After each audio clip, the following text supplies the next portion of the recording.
Greetings, fellow armchair Imagineers. Blue Dragon 5 here, And Jacob Wile. and joining us very special, Casey Michalunas. Awesome. Hello, everyone. Ladies and gentlemen, as we find ourselves on the cusp of Disney's big venture into the world of streaming, even courting a war in the process, we thought it'd be nice to stay up to date on the ever-growing catalog and rule on what's a must or a bust on Disney+. Of course, today we are covering, after it is finally wrapped up, none other than The Bad Batch, Season 1, because now we know there's going to be a Season 2, so it's a Season 1 Spoilercast. Yeah. And I get to push buttons. So much for the silent. I'm helping! You know, if I knew you were here, I would have let you do the intro, Tiki. I also want to point out the irony in the fact that right as we went live, my house's smoke alarm started going off because that's just what happens when my Italian grandmother cooks. I'm just so glad you're here right now to share this with us. I know, right? All right, I will let you guys get back to business. Don't mind me. Anyway. All right, yes. So, guys, we're talking about the Bad Batch. So yes, let's go around and just kind of. I'll start us off. Let's kind of give an overall kind of thesis, kind of to our thoughts on the show overall. I really liked the Bad Batch in when they were introduced in the 7th season of Clone Wars. The big final season that we got on Disney Plus a while back. I believe same year as Mando, right, Jacob? What was that? Was it the same year as Mando, or was it after Mando that we got? I think it came out in between season 1 and 2 of Mando. Right. Okay, so it must be after. Yeah, you can film the Star Wars one, because why would they have 2 Star Wars shows on at the same time? Makes sense. Okay, anyway, so when that happened, I really liked the Bad Batch. I thought it was an inspired idea of the defective clones with these unique personalities and skills, and more so so giving them a spinoff made sense. What really got me excited for the show when it was announced was the fact of the post Clone Wars setting with the 3-point kind of setting of Star Wars. I kind of call it 3.5, even though this is more like 3.1 technically. Let's just say 3.5 for simplicity's sake, just kind of in between trilogies. And that really excited me because I always love stories set in that sect of Star Wars, because that's like the prequels I wanted personally that we didn't really get until way later, and those are more anthology than prequels. But anyway, so Filoni, I think he did again with this. It's kind of like I use this equation for a lot of things. It's kind of like a Breaking Bad to Better Call Saul analogy. It's sort of like. We did all the legwork with the initial kind of hallmark show, and then we're coming back to the well in an interesting way, and kind of pushing beyond, having learned the tricks of the trade and having some advantages, kind of pushing forward in our story. We economized the story this go around. I think I will say this about season 1. I think it should have been 12 episodes instead of 16 episodes. It would have avoided the momentum drop in the 3rd of season 1 in my opinion. But overall, the world building, I got the world building I want to see in Star Wars. Big fan of mercenary missions. Just given my love of Deadpool, so I'm always down for some merc missions, which we got. And the human element of this unconventional family with Omega really hooked me. It kind of kept me coming back. So I'm a big fan of the Bad Batch. Jacob. Some of you may or may not remember, but I listed this as like one of the things I was looking most forward to during the Investors Day regarding Star Wars. I don't know if anybody watching remembers that, but I became a fan of the Clone Wars after watching it on Disney Plus. So mainly in preparation for season 7, which was great, by the way. But so when I heard that this was getting a series, I was unexpectedly quite excited. I was expectedly quite excited about it.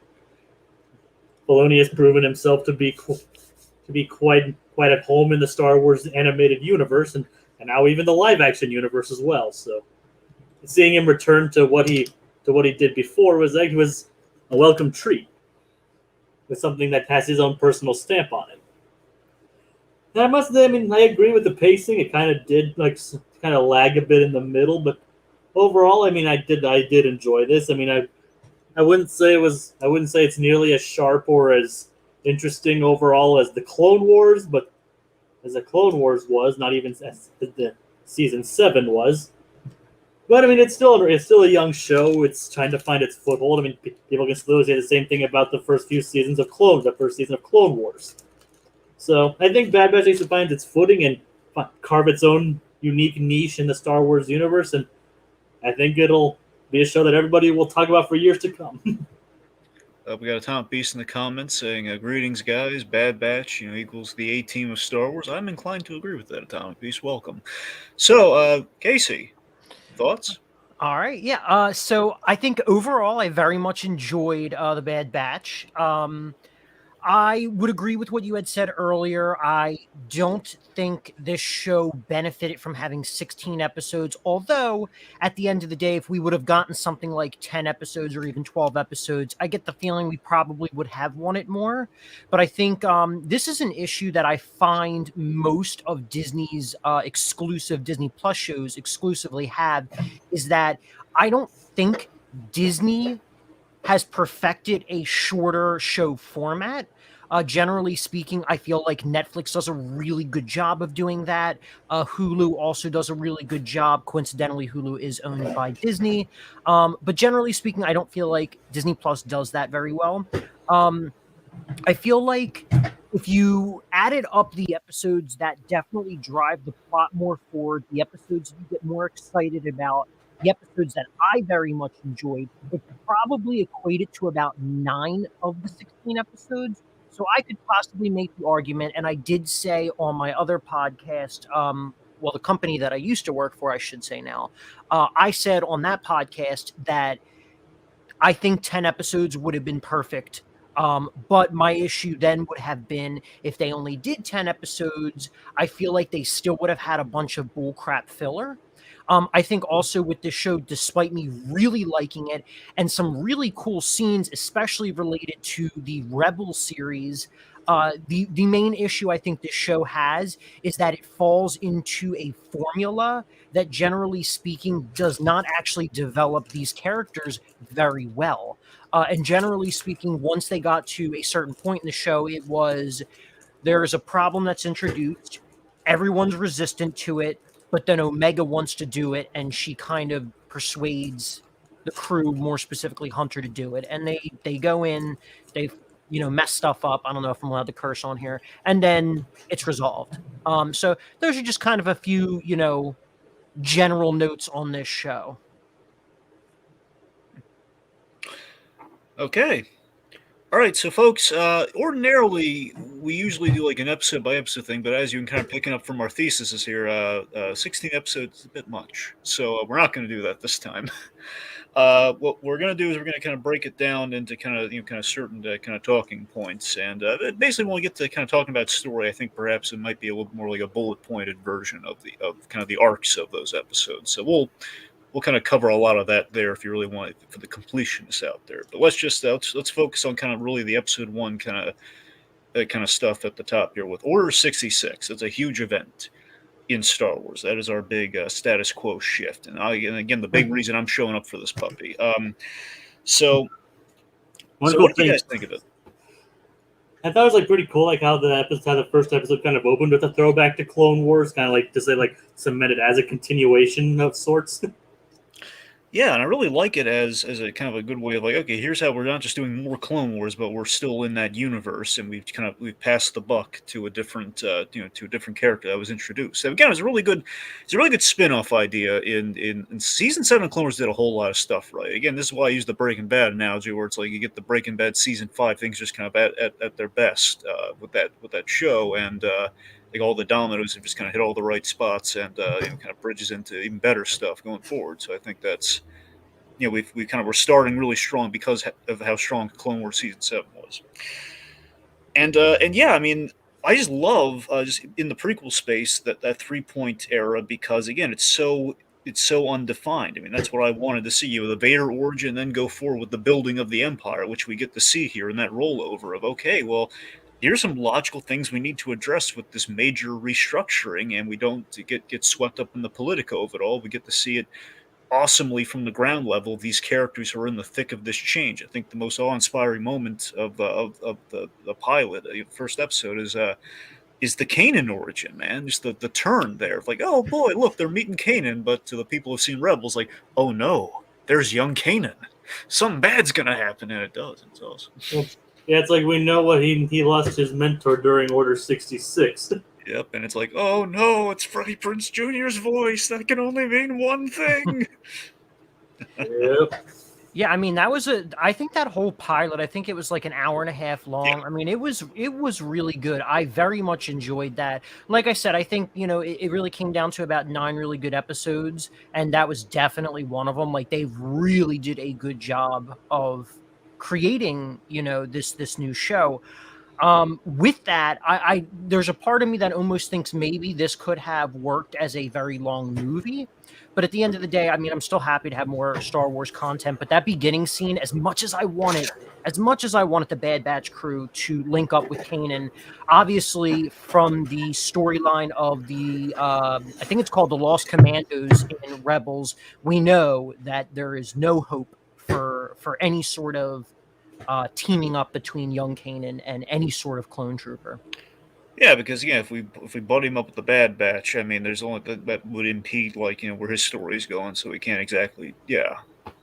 Plus, it would provide to be a huge retcon. Yeah, that's the thing which you want to avoid. So that's probably why they didn't go that route. But I understand the temptation of like, oh boy, Kanan's gonna hang out with Wrecker and it's gonna be fun. But nope, we have to go really dark with it. But I love that the series. I love how kind of full circle our season gets here, which I think is the mark of a really good season. We can call back things and have it be earned. Where the series is predominantly the theme of choice, and of course, like the idea of our soldiers now kind of facing, well, what's your choice after essentially the war has ended, and you have to, you're not exactly, you're in a very unique position of you don't have the inhibitor chips, at least for the most part. We'll get into some of them coming back online, everything later. Speaking of callbacks, a pretty huge one is good soldiers follow orders. Exactly, that's a big one, and that's the thing though, just the theme of choice, where Hunter chooses not to kill Kanan. He chooses not to kill a child, and he's kind of karmically rewarded with Omega. And that, okay, well, you did not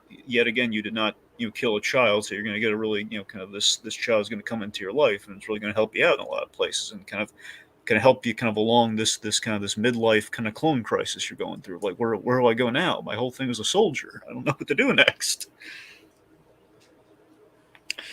Yeah. So. Again, so with the logical follow-ups of post Clone Wars, again, now we have the choice versus the regs who do not with the inhibitor chip thing. But again, it's the whole boots on the ground level perspective thing. Just really adds to a lot of interesting things. I mean, we mentioned Hunter, but also with Crosshairs. Crosshair, having the this thing of, well, he is loyal to the cause, but now it's kind of this almost Red Hood question of, did he always have the inhibitor chip dictating this, or was it him making choices after the inhibitor chip kind of went away? It's ambiguous to a really good degree. It was kind of like it's kind of huge at the end when he said, like, I had my inhibitor chip removed. Yeah. I mean, that was a shocking moment. I absolutely loved that moment. But, thinking about that episode after it aired, it made sense to an extent, because Crosshair is definitely more of a logical thinker. And I think with him, he's like, here's the facts that are presented before me. The Empire is bound to win. There's no reason why the Empire wouldn't win. So I'm sticking with the winning side, because he is a strategic guy. Certainly, yeah. He's he's literally a straight shooter. He's just looking at, well, I mean, this is what I'm made for. I mean, what other options do I really have? I mean, other than being a fugitive, which is not the ideal option. And people have pointed out that his imminent betrayal is kind of hinted at in his scenes in Clone Wars. Yeah. That's the thing. The guy was always on edge, and he was the most craven of the group. In terms of, let me put it this way, he and Wrecker are very interestingly kind of paralleled in the sense of Wrecker. They're both kind of engines of war to a degree. Only Wrecker's a lot more jovial about it. He's not getting off on like, oh, look at all the people I've killed. It's more like, he's an action junkie. He's a thrill junkie. Where Crosshair's like, he's like a bad day away from being the guy with like the ears on a keychain somewhere. Yeah. So I'm sorry. Speaking of the kind of the clones and sort of the changeover, one of my favorite things we got answered in the show with the world building is the clones to the conscripted soldiers. You know, we have the everyman signing up now for the for the Empire. Basically, the big question of why do if they're all clones, why do we have stormtroopers that sound different? You know, the whole retroactive the director special edition, all the alterations and everything, and we have a great answer for it. Well, at some point, I think it was always figured they're just going to run out of clones at some point, but we actually got to confirm this is why we have no more clones. Degradation of genetic material. Yeah, because of that, the facility's gone, and just it was kind of a marketing thing of we want. I kind of read it as this. Tell me if this sounds crazy. I'm sorry. Wasn't it also according to the Empire, at least one of their reasons was it was more cost effective too? I forgot about the cost-effective thing. I'm going to assume you're right about that. But you know what additionally I think it's a little bit kind of hubris, or if I'm using the right term there, it's a little bit of the Empire. It's we don't want to use an army that just is going to beckon to our beck and call. We want to justify that we're in the right. We want to delude other people that we're in the right. So we want people to sign up. Basically, we want part of the propaganda machine, as it were. You know, we want the good buzz of hey, we joined the Empire because we're bringing balance to the galaxy. These guys are in the right, and they want kind of the success story of that, perhaps. Honestly, that makes sense considering how the Empire works. Yeah. I mean, heck, Rebels had an episode dedicated to Empire Day, so it makes sense. Exactly. That's what I'm saying. Yeah, it's kind of yeah.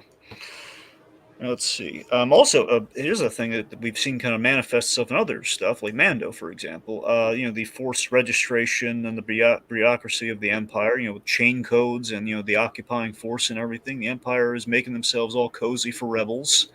New currency as well. Mm-hmm. So this is the stuff. This is the mundane stuff I really want to see in Star Wars versus legislation. I mean, a lot of that really did come from just the second episode. Yeah, the second episode, yeah. Yeah. I feel, and maybe I'm just misremembering it at the moment, but yeah, aside from that second episode talking about those things, I don't think a lot of that was elaborated on later because, it was established and then it was done. They moved on. Yeah. Well, again, I think there's always a question of maybe we're going to get into a little bit more of it in season 2, but it's you kind of, it's the missing piece that gets filled in by the rest of the animated Star Wars stuff like Rebels and everything. So it's kind of teed up here, which is kind of what you want here is literally the beginnings of all that. Yep. Yeah. Oh, what do we think of? Tarkin's our big bad guy in this show. He's kind of our Vader. He's kind of our Vader holdover in a sense. Actually, it's kind of shared between him and Rampart. Well, that's what I'm saying. I'm saying Tarkin's his boss, isn't he? Yeah, but I think the thing is, the real bad guy of the series is Admiral Rampart, and I immediately said from the second he was introduced, I was I know exactly how this is going to go, or at least I thought I did, where I was being this kind of reminds me of, and to make it an easy comparison, something like Avatar: The Last Airbender. Sure. You're introduced to Zuko, and you think Zuko is going to be the big bad. So we're going to use Zuko as a comparison to Crosshair. And then, in the reality of it, there's the real big bad, which is Admiral Rampart, and I think that's what it's going to ultimately, or at least that's what I feel like it's going to turn into. So you're saying Rampart is Ozai? Yes. Or who knows, maybe Rampart's actually Azula and Tarkin is Ozai, Well, to be honest, I think he's more Admiral Zhao if you want to use Avatar comparisons. Zhao was fun by the end of the first season, though. And funnily enough, there is a Filoni connection there. Well, of course. Now, yeah, you're... I think you're probably right, just given the fact that he's not done. It would be more Azula. That's what I'm saying. I don't think he's I'm convinced that Tarkin. I think Tarkin's going to be our fill-in for I'm not convinced that we are necessarily going to do Vader in this show. I'm wondering how much we're going to restrain ourselves from bringing in Vader because it's an easy get. I think the Inquisitor from the first season of Rebels would be more related to Zhao than anyone else. That's a good point, especially does the Inquisitor have the Cyberns a different character? I'm thinking of. I don't remember he had this. All I remember is that he died at the end of the first season. Was the Inquisitor the one with the lightsaber? Or is that the well, there were multiple Inquisitors. The Jason Isaacs one. Was he the Grand Inquisitor? I'm honestly blanking. I'm talking about the Inquisitor from the first season. I'm only a little over 2 seasons into Rebels, so forgive me if I'm missing. Oh my God, really? It was the main villain from the first season of Rebels. That might be the Grand Inquisitor. Yeah, I think that was him. So wait, you finished season 2 then, right? Yes, I finished season 2. I started season 3, and I kind of put on hold until before the Ahsoka show. It's kind of where I'm at with it right now. I mean, it was good. Okay. I just didn't kind of put it on pause for all the other Disney Plus stuff that happens. I haven't was- finished Rebels either. Oh my goodness. Oh, I'm crying. No, look, Rebels- I know it's good. I will get to I mean, it. I'm just no, want good. to Yeah, time it to the Ahsoka stuff as well. Yeah, Yeah, Rebels is, I think, honestly, is the most concentrated and best Star Wars show that has come out. No, I believe it. Is wholeheartedly watching it. yeah. I believe that. Yeah. I mean, I was going to actually say this earlier when I was just kind of very briefly talking about the overview.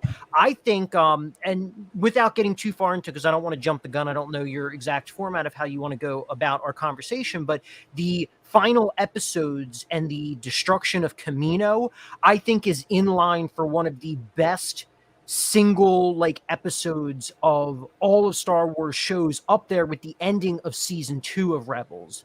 Those episodes are absolutely fantastic. Cool. Yeah. Yeah, man, I know a little bit about what happens, just given all the Ezra, and Thrawn kind of speculation. But That's season 3.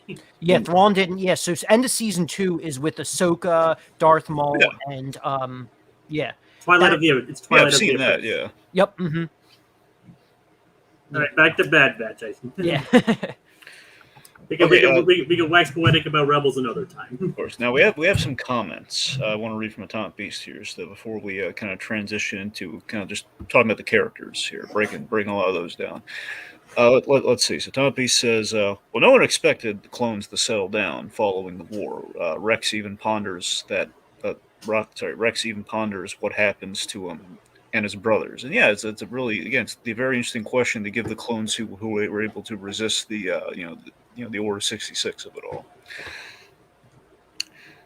Let's see. He then goes on to say, "I think Hunter and the other batch represent the new continuity where the clones are forced into evil, while Crosshair represents Legends continuity where clones choose to be evil."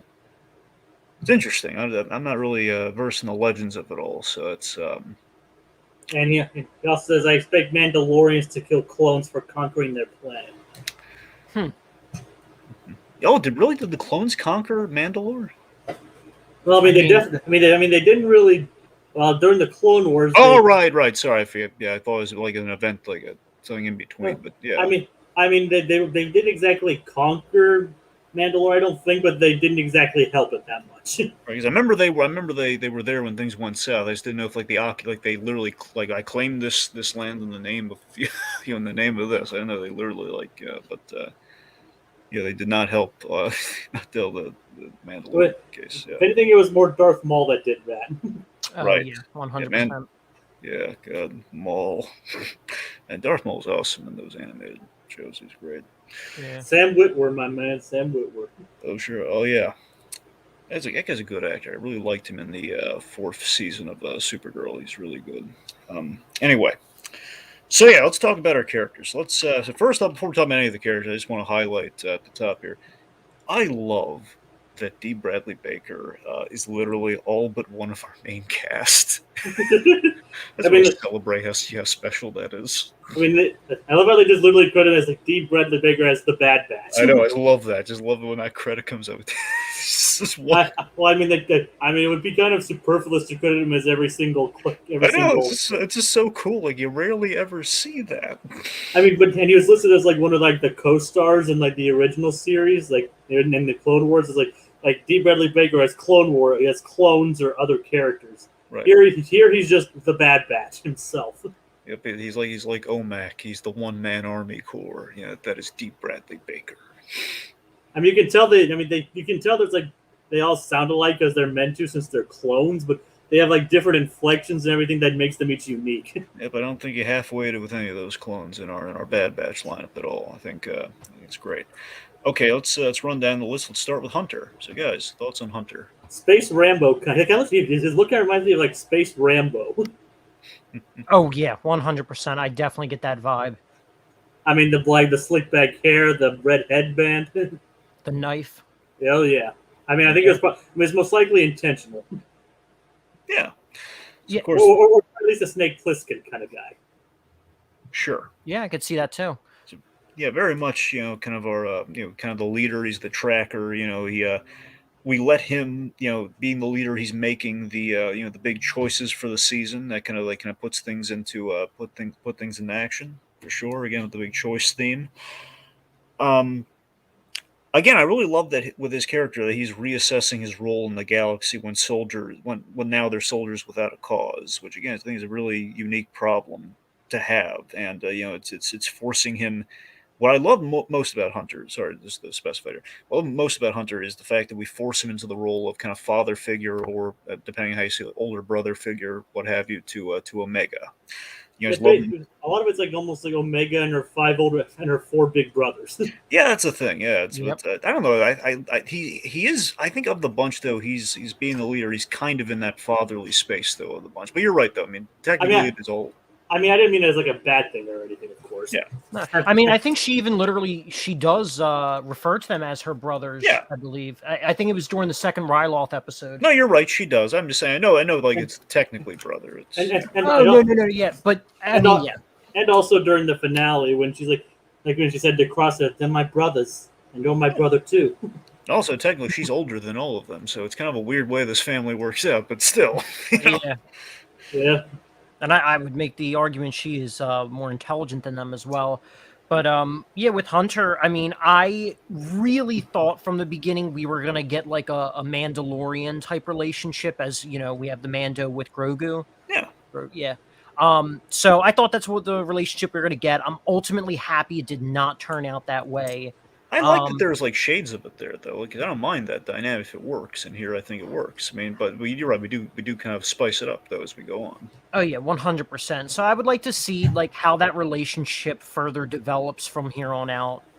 I'm trying. I'm actually just thought about it now, like how old they are technically supposed to be versus how old Omega's supposed to be, especially if she's second to Boba. Yeah.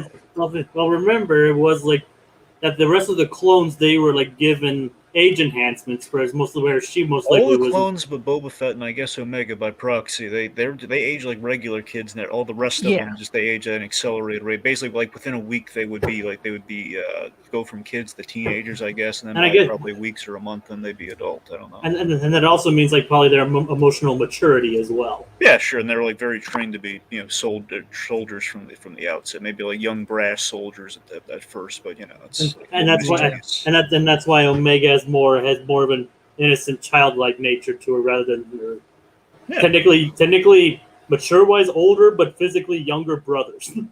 Yeah. Yeah. I mean, well, obviously, like, yeah, I understood that, she is older, but she's physically younger. But that's the thing. I think the way that they do age the clones is they must age them up to like their prime, probably somewhere what would be the equivalent of their 20s, because it seems like once they hit that age of maturity, their bodies age at a regular rate. As I think the prime example would be someone like Rex, who we see in Rebels, we see him in Return of the Jedi. So. Now, to be fair, they kind of lucked into him with Return of the Jedi. They didn't really. Oh yeah, that was an afterthought. Yeah, real. But even so, it's still canon. So. No, I mean, look, I'm down. I love Captain Rex. I don't mind putting him in anywhere. I'm just saying, it's like, yeah, we kind of lucked out on that one, but hey, it's cool to have him as part of the party. It's like, oh yeah, we totally meant to do that. Yeah, Nostra Lucas, yeah.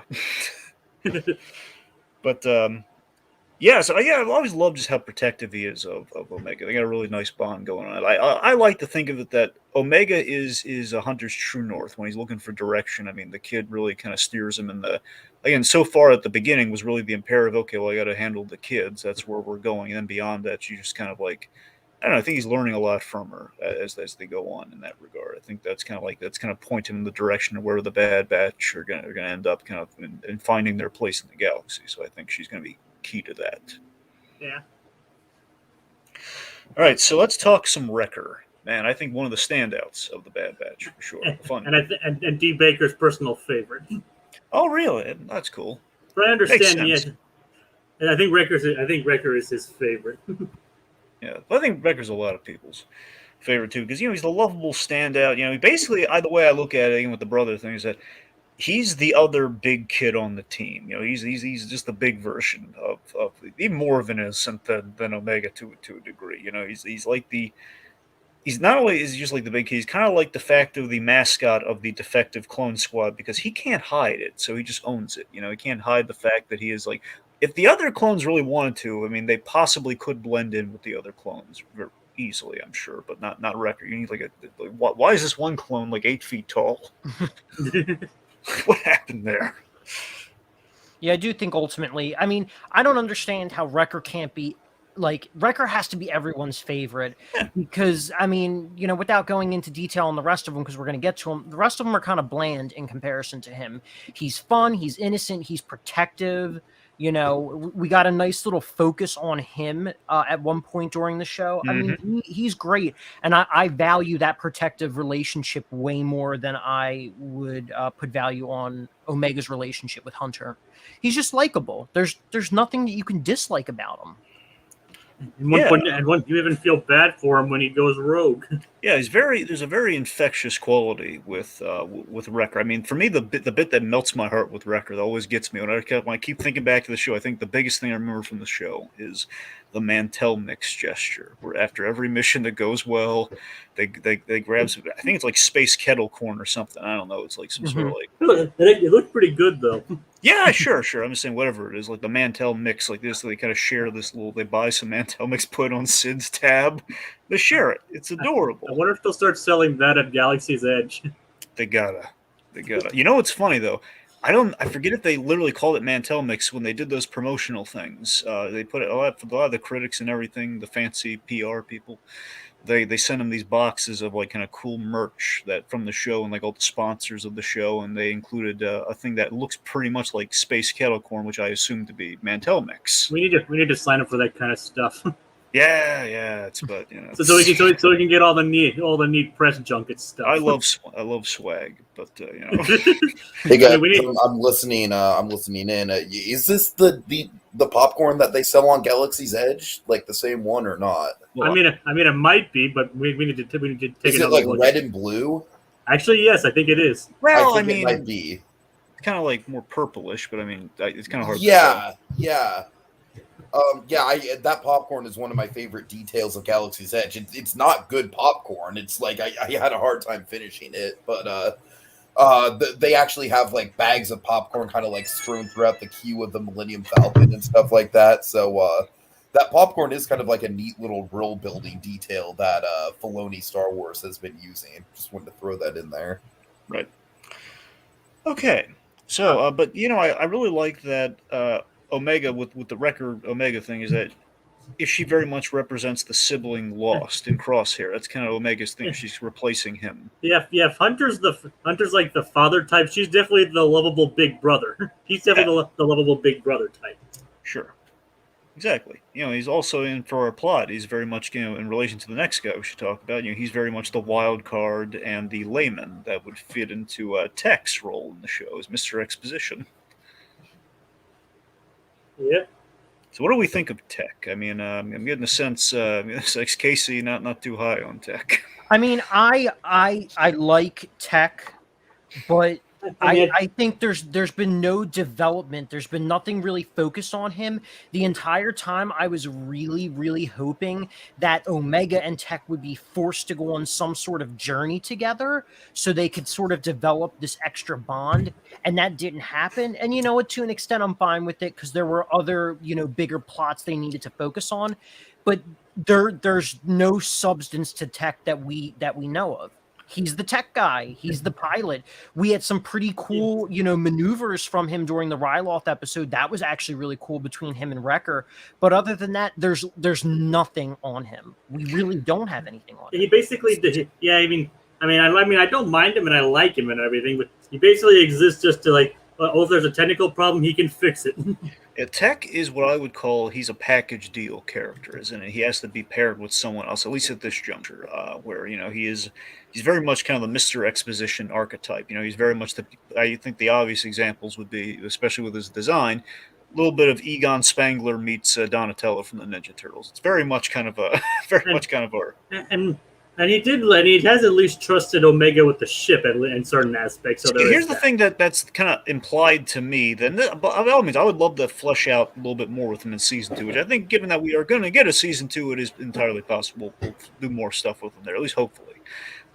The role I think that's kind of there in the background is that he is teaching her about the ship and everything. So he was kind of like a teacher to her, possibly. That he's teaching her how the ship works and how to fly it, I guess, and like some of the other technical things. And again, I like in the performance. I kind of read it as there's like a softness underneath the calculating demeanor. Like we had a really nice bit in the finale where he has a bit with Crosshair. Where he basically explains to Wrecker that no, it's like he'll never change. And he says, "Why are you defending me?" Hey, I don't have to agree with the facts, man. Essentially, something like that. Like I don't have to agree with those facts. Basically, saying I don't have to agree with him to understand him. Yeah, that's exactly yes. Yeah, which again I think just speaks to like there's a lot of I think there's potential with Tech that remains a little untapped. But what works about him though is I love pairing him with Wrecker. In this case, he's very much sort of like the. I think he views Wrecker as like a little brother to a degree, where it's just this great opposite pairing of the two of them. Yeah. And also, Tech is very key to the writing because anytime we need something exposited, we go to Tech and we just play him off Wrecker. I mean, the funny thing is we saw towards the end of the season that they're already starting to switch so much stuff over. So like. His knowledge might become very limited in season 2 with all the new protocols and stuff. I think that's the excellent place to start him off with for a character arc next season. Yeah. Yeah. The world's changing, and it's not the world he knew from a technical side, because he's all about the facts and the details. There's got to be like an inferiority complex that would come out of that, I'd imagine. Of like, oh man, what's my use on the team now? I gotta put in the extra elbow grease, or else they'll oust me or something. Yeah, that is an interesting way to look at that.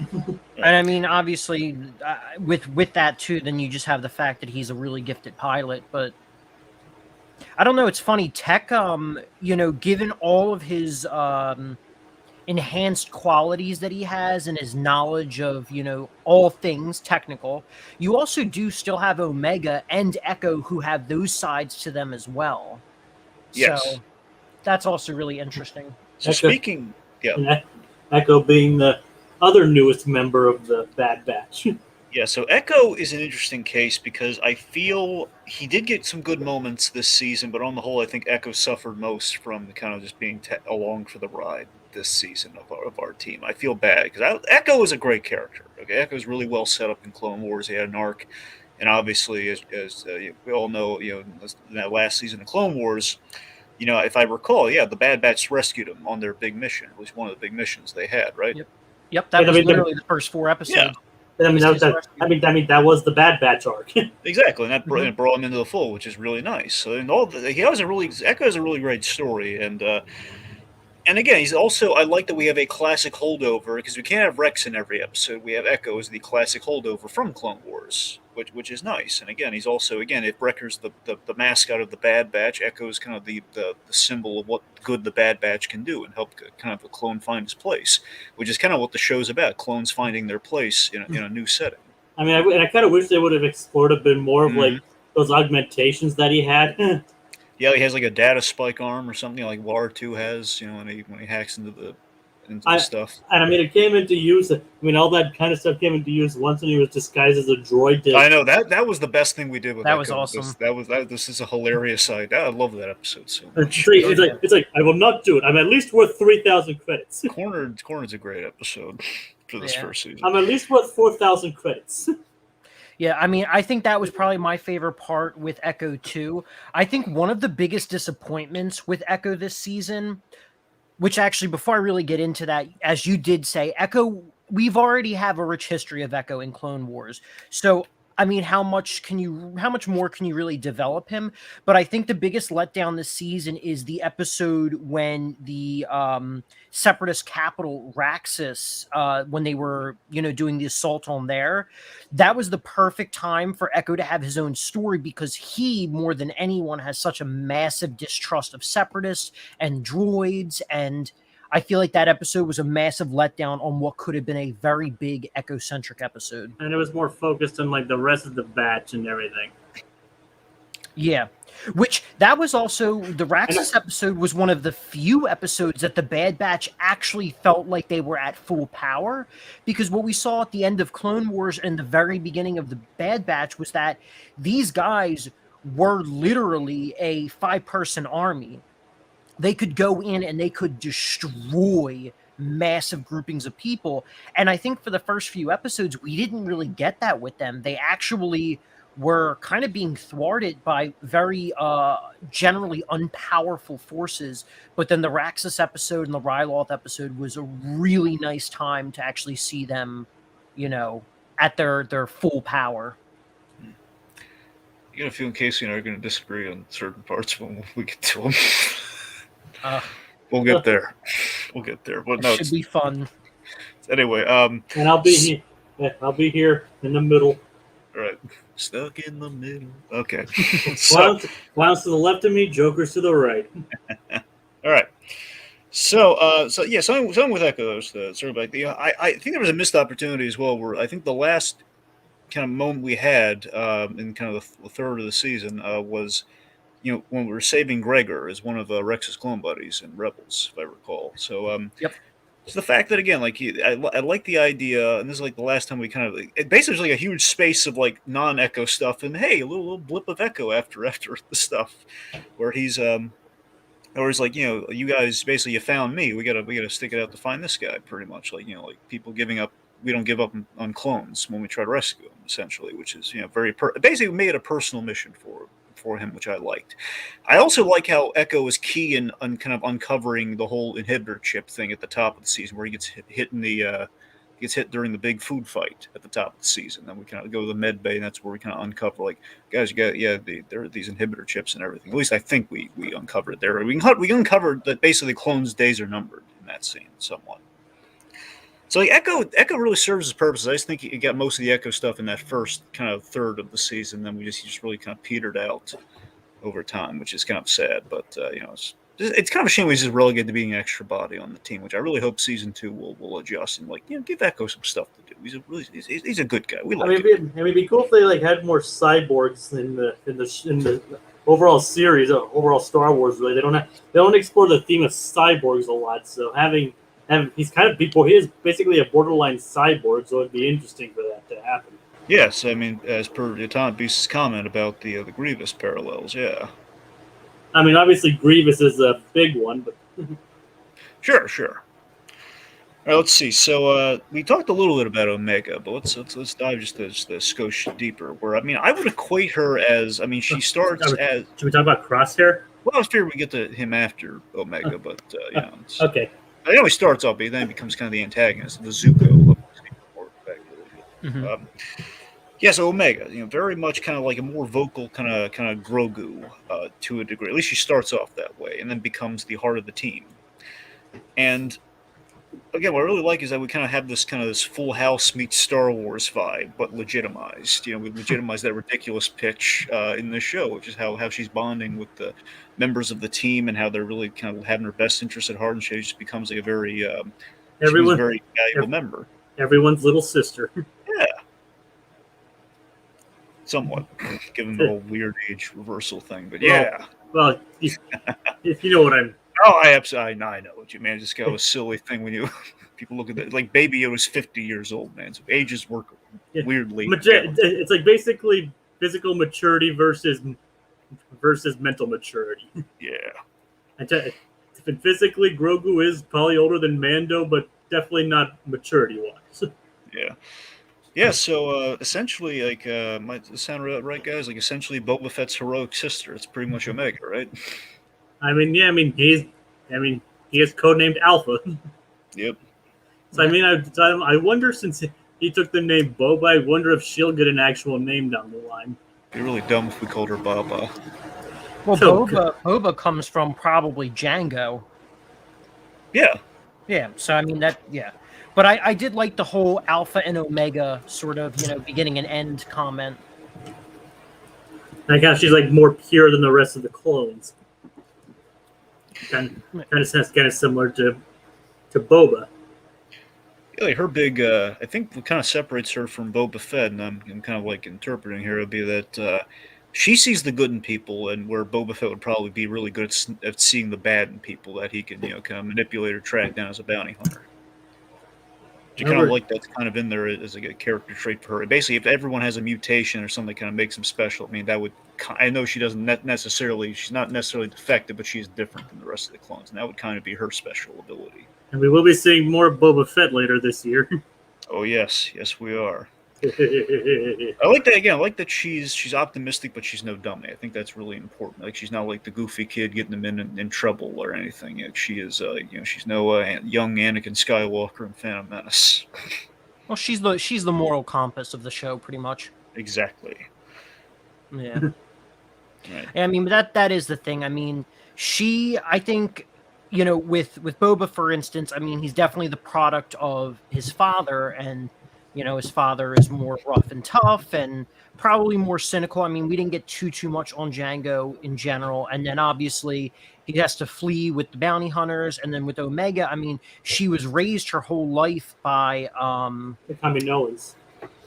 well, more specifically, I think it was Nala Se. Yeah, No, Nala that's Se it, was yeah. pretty much her kind of guardian, I guess. And I mean, you could even tell that of the Kaminoans, while it seems like they're more smart, calm demeanor, and logical about everything, Nala Se seemed to have a little bit of passion, because if you remember, which actually was like another one of my favorite parts of the show, the whole thing with Cad Bane and Fennec, that Nala Se pretty much at the end was like, leave her be, like, don't bring her back, because if she would have brought back, they would have extracted what they needed and they would have gotten rid of her. Mm-hmm. So there's a little bit more of morality to Nala Se, or at least based on my interpretations.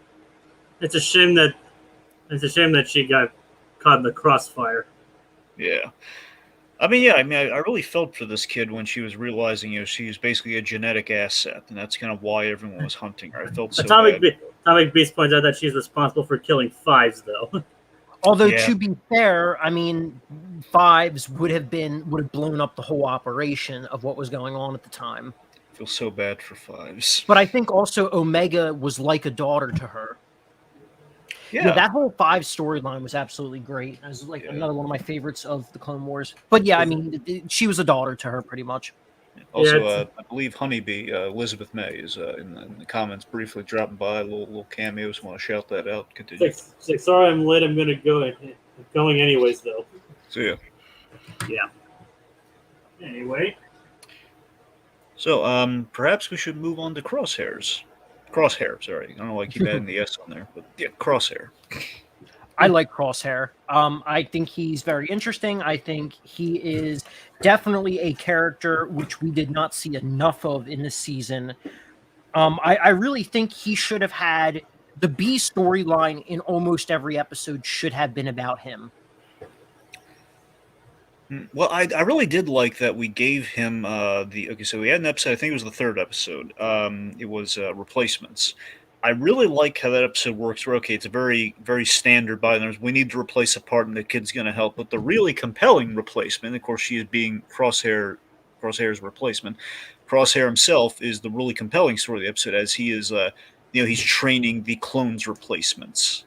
I thought that was really interesting. I thought that was a really good idea to see, him kind of like basically proving his superiority, and that basically the idea that he took his deviation as kind of as like a glass half full sort of thing, where it's like, look at my superiority, and it kind of feeds a little bit to an ego here. Like I'm the best shot. You literally look at my eye. Look how intimidating that is. I'm a bullseye. Look at that. Yeah, it's like basically the Empire wants to get rid of clones, except for the ones that are useful to them as well. Exactly. So he's proving his usefulness, and it's kind of like this horrible abusive relationship when you think about it, where the moment he's not useful, he knows he's a goner to a degree. Only so he's not sweating it. So he's old. He'll always be useful. Yeah, but and he proves that by killing a bunch of insurrectionists. And Atomic Beast says, to be honest, Crosshairs may be a sociopath or has sociopathic tendencies. And yeah, I like that we did have like an inkling of that when we saw him, and that the guy's just a little too good at what he does, and he was really really intimidating and standoffish with Captain Rex, if I recall.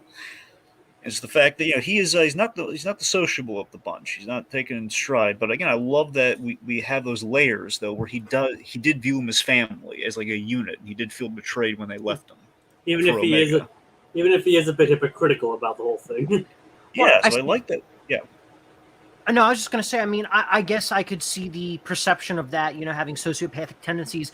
But I think, honestly, he's looking at the facts. He is trying to be a good soldier, the thing that he was literally bred and made to be. And then at the end of the day, he's got a conflict where, and who knows, he probably still had the inhibitor chip at that point still in his head. But yeah, he's just like kind of trying to fight his programming. And generally, because he's not a more outward emotional person, he's probably trying to hide that, because you can definitely see in the final 2 episodes of the season, there's feeling behind a lot of what he's saying. But he almost reminds me of a lot of like older males that I know in my life who like try not to display emotion because it's not manly. And that's kind of what he reminds me of. He's trying not to, because he's like, I have to be this and I have to be that and I have to be a good soldier and follow orders.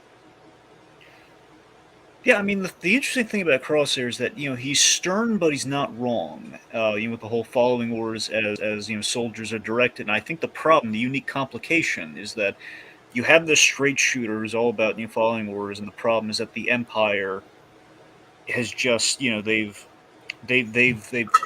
basically fueled his strict inclinations. They basically leaned into it in the negative, and it's like, hey, go nuts. Like, we want you to kill people and make strike kind of fear and awe in the Empire, so long as it serves our purpose. It's kind of I think it's kind of like setting them on the wrong path of again, debatably the choice that he made. The ambiguity of the chip thing, which again I really do like. It does. I keep using the Red Hood analogy because I just love, like, you're unsure. And I mean, again, by trade, he is not a complicated guy. It's orders and a target. And I think the arc of the season is him accepting that there are complications and a human variable in war to take stock of.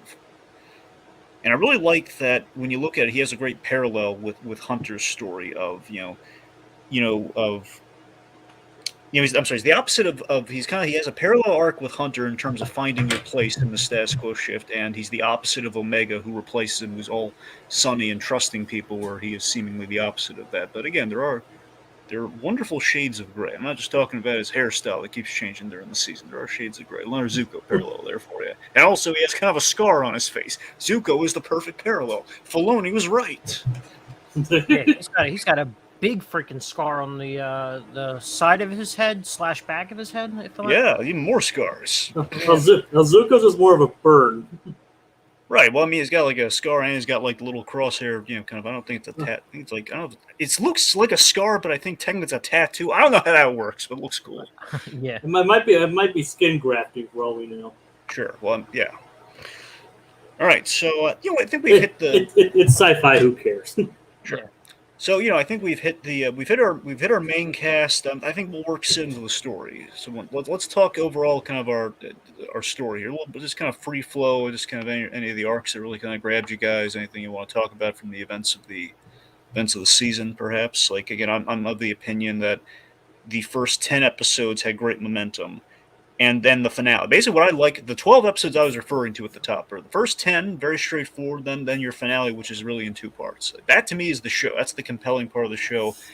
And the stretch in between there, that's where we go off focus. And that's where we have filler and we have stuff that's good, but just isn't really the Bad Batch.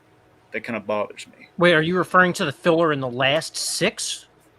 Yeah, so basically after episode 10, so literally, the Rebels 2-parter, if you will, I don't think is bad, but I don't think is really I think it's really a Bad Batch story ultimately. And then you have a filler that's like the last 2 episodes right before the 2-part finale. I think that's kind of fillery. I mean, I personally feel like there's way more filler than just that. And honestly, the callback, the whole Ryloth storyline, that was one of the highlights of the season. I very much enjoyed that. And I feel like that could definitely be it could be a very similar thing to what Rebels did, I believe, in their first season, where like they went on what was seemingly a filler mission, but ends up playing a bigger part in a later season. More specifically, if I remember correctly, it was Ezra and Hondo. not Honda. Well, there's that storyline too. Oh my gosh, I'm forget Sabine. Sabine when they steal the Starfighter and then she paints it and they were told to destroy it, but then they actually later use it for a very important mission. So who knows? I mean, having Cham and Hera and Chopper and I forget what the mom's name is, Elena. They could also be a huge part of something for season 2. But like I said, ultimately, I actually very much enjoyed those episodes. I was very excited about that. I think a lot of the filler, though, happens within the first 10 episodes. Yeah, I respectfully disagree with that, but that's fair. And speaking of Hondo, I hope he appears somewhere in this series. Yeah, I want him to be. He's got to be in season 2. Hondo is like the lucky charm of all the Star Wars shows. We got to get him in that and at least one episode of Mando. He was in this. I mean, he was in Clone Wars. I think he had like at least 1 or 2 appearances in Rebels. Oh yeah, he had more than just that. But yeah, I love Hondo. He's great. Oh wait, but remember, I haven't seen much past season 2 or anything. Oh, trust me, he pops up in Rebels at least 3 times. I think at least more than 3. I'm sure, but at least 3. And they even added him into the theme parks. Yep. But yeah, this venture is no longer profitable. He is a very interesting character. I really like him. It would be awesome if he did come to the Bad Batch, even if it was for an episode. I mean, that guy gets around. But yeah, kind of going back really quick to the filler part. If we look at the season breakdown, so obviously the pilot sets everything up. Then you have cut and run, which the best part or the most important part of that episode was just the fact that they established a little bit of the transition in the new world, but more so that Omega was there to stay. Yeah, it was pretty much to give an equivalent. It was like episode 4 of The Mandalorian, where we have like an out for we're going to have the baby be raised in a safe environment, we think, and then that option is taken off the table. So it's kind of like Yeah, and then for the third episode of Replacements... That's the Crosshairs episode. Yeah, and honestly, if they're not doing too much with Crosshair, then that episode becomes a complete waste because, 2/3 of that episode, the true A story was them and the dumb battery thing. Yeah. They crashed on a moon. Corner introduces Fennec, but it almost feels like filler. I would disagree with that because, again, Fennec's going to be coming after, and that's setting up the Cad Bane thing. You kind of need that. Well, I think Fennec's done. I mean, the Fennec thing came to a boil with Cad Bane, which was also a really exciting part of this show, is having Cad Bane back. Yeah, you can hardly ever go wrong with Corey Burton. I loved getting Cad Bane back because Cad Bane is like just the outlaw bounty hunter that Corey Burton portrays. It's just so awesome. And then also we brought in even better. We brought back the sidekick. We had Toto, the Seth Green droid sidekick. It's awesome. Like I said, you can hardly ever go wrong with Corey Burton. Yeah, so rarely does Burton not pay out. I mean, even if the show itself isn't good, he's always a highlight. No, but seriously, Fennec, I mean, what's really cool, though, is with the use of Fennec with the whole, the Cad Bane payoff is the fact that, Fennec Shand, the big thing with Mando is that until the second season, she was just kind of like in name only. Like, well, it's Ming-Na Wen, we like her. And we set her up as like she's a really, she's a bounty hunter with a reputation, and we get to see that reputation unfold. So I wouldn't count that as filler just for the sake of there is a payoff within the season and also now she's spending time with these clones' somewhat distant cousin. But I mean, I don't know. With Fennec, though, I feel like they wanted to introduce her into the animated universe, and this was their excuse to do so. Yeah. Because honestly, in the 9th episode, they could have gotten rid of Fennec and just had the Bad Batch crew go and beat Cad all by himself. And then also replying to Atomic Beast right now, yeah, that was originally supposed to be in what was supposed to be a future season of Clone Wars where Cad Bane, I think actually Boba does kill Cad Bane in one of the unreleased storyboards, which a lot of people are thinking that it could potentially still happen in a second or even third season of Bad Batch. I mean, it'll be a shame because, yes, he's a bad guy, but he's one of the coolest bounty hunters in this entire show. Yeah. Oh my god, yeah. Oh yeah. I mean, I think I heard when George Lucas or someone describes make him like Lee Van Cleef, but in space, kind of. Yeah. So let me dovetail back to the to kind of our rebels kind of arc, with the Ryloth story.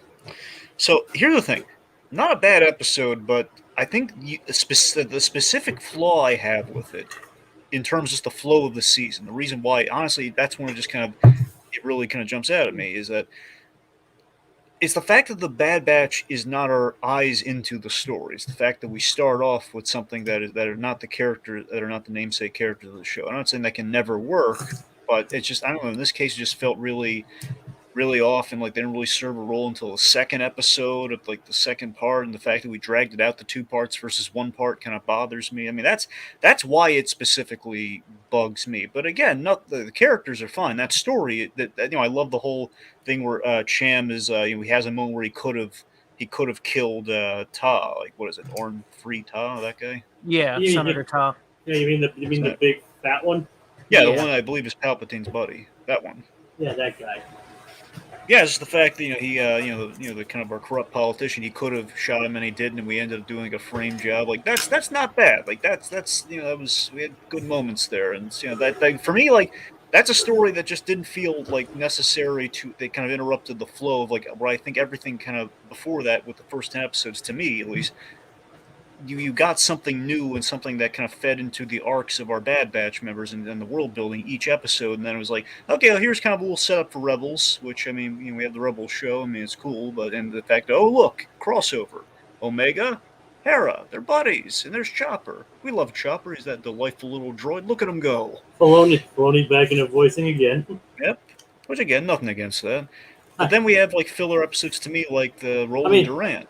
I mean, the filler episodes really aren't always that bad, though. I mean, sometimes fillers are used to flesh out the characters, to explain their motivations in future, not filler episodes. I mean, for example, I like this filler episode. I think when planning out the season, just seeing how tight the rest of the story was, it just kind of bothered me when I think we have a really solid finale, and I just didn't think we don't need the whole Pike Syndicate thing, as cool as it is, because I like, again, that seeing the Pike Syndicate we built up in the Solo movie, kind of doing something there, and I love the Sid character and that whole work setup. It just just didn't feel necessary. I didn't even remember that they were from the Solo movie. Yeah, like they run the spice trade, which is we do the Kessel run in Solo, so they're the guys who run where they get the spice from.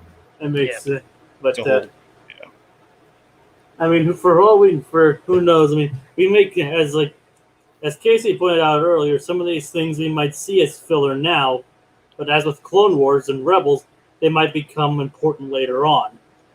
Yeah. Right. And I mean, I hope that is the case, because I mean, ultimately, yes, the Ryloth episode is very much filler. It could very well pay off for something in the future, especially as even Atomic Beast is saying right now, possible Rebel Alliance. I very much enjoyed it, and that's also because I loved Rebels. But yes, I think ultimately it doesn't 100% fit in the flow of the season. I agree with you on that, but I still absolutely loved it. And I was excited to see that episode despite the Bad Batch not even being in it, really.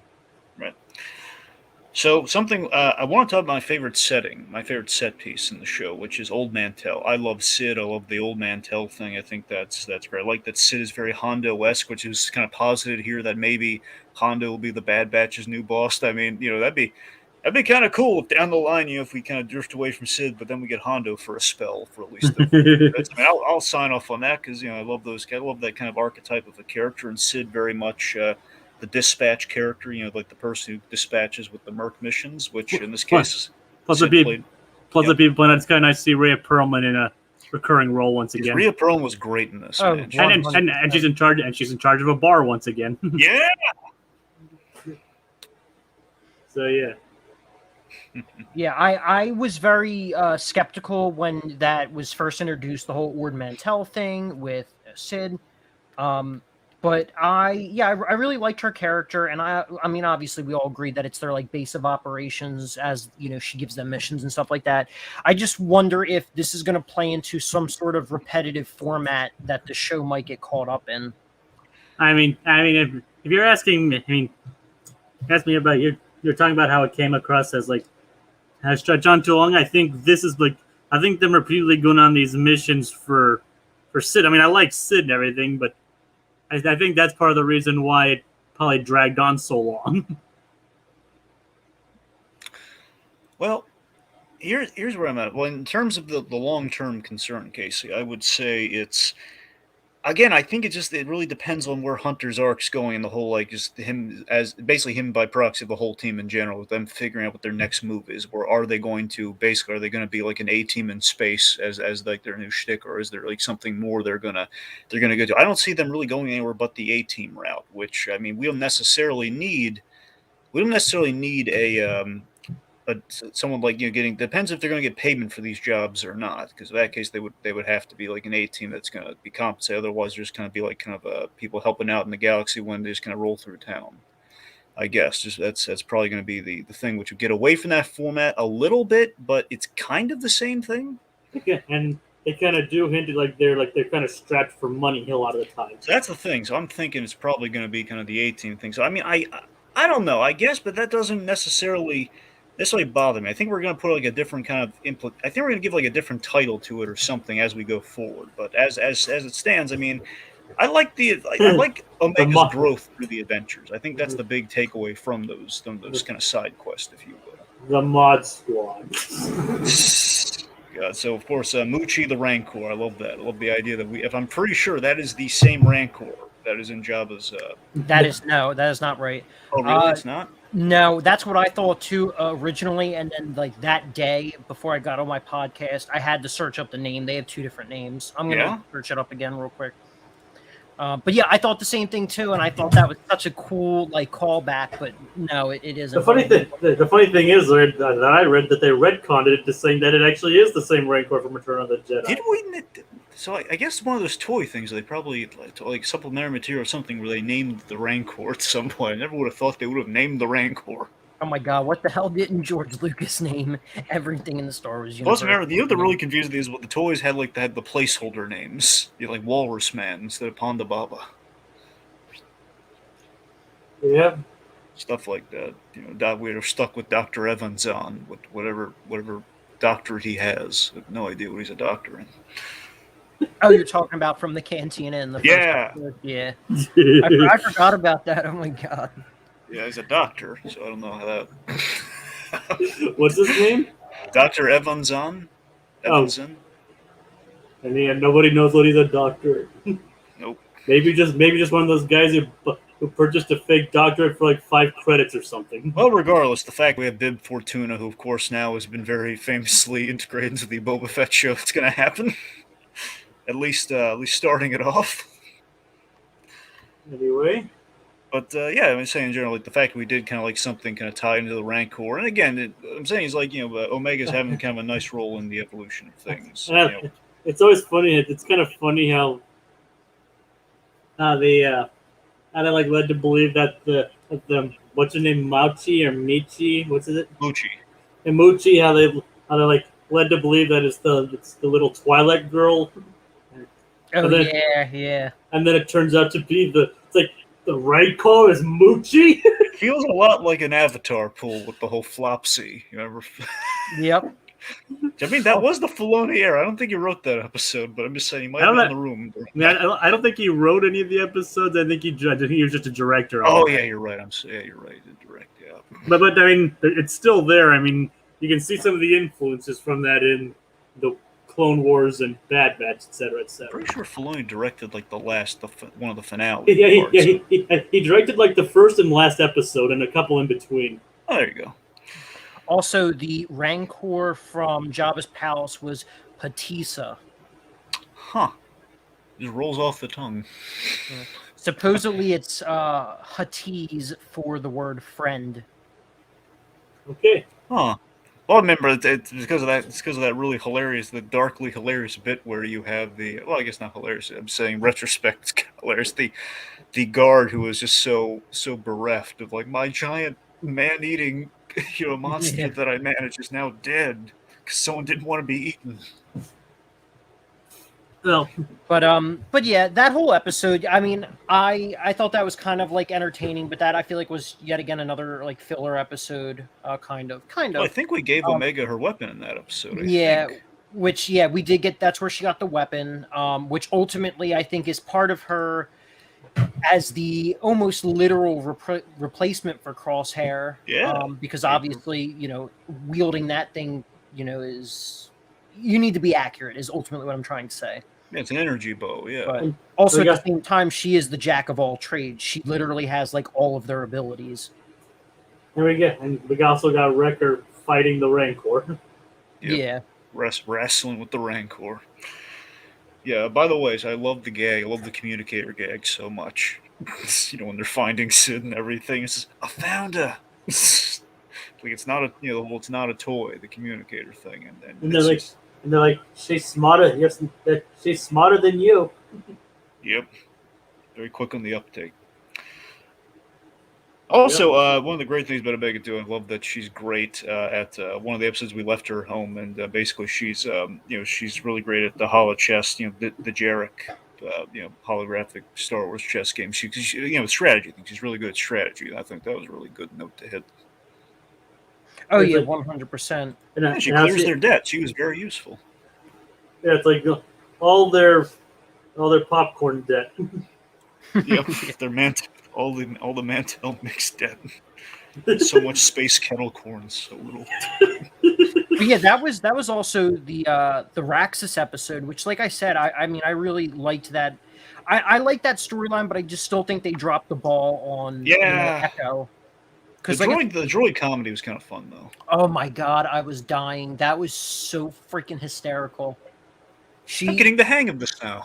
Yeah, like, and then when she gets like legitimately mad at them for saying that it was a restricted area, and she's like, "This," I forget what she says, something along the lines of like, "This is my master's palace" or something like that, and she like charges out. I was cracking up. I could not stop laughing. The vase gag was really funny.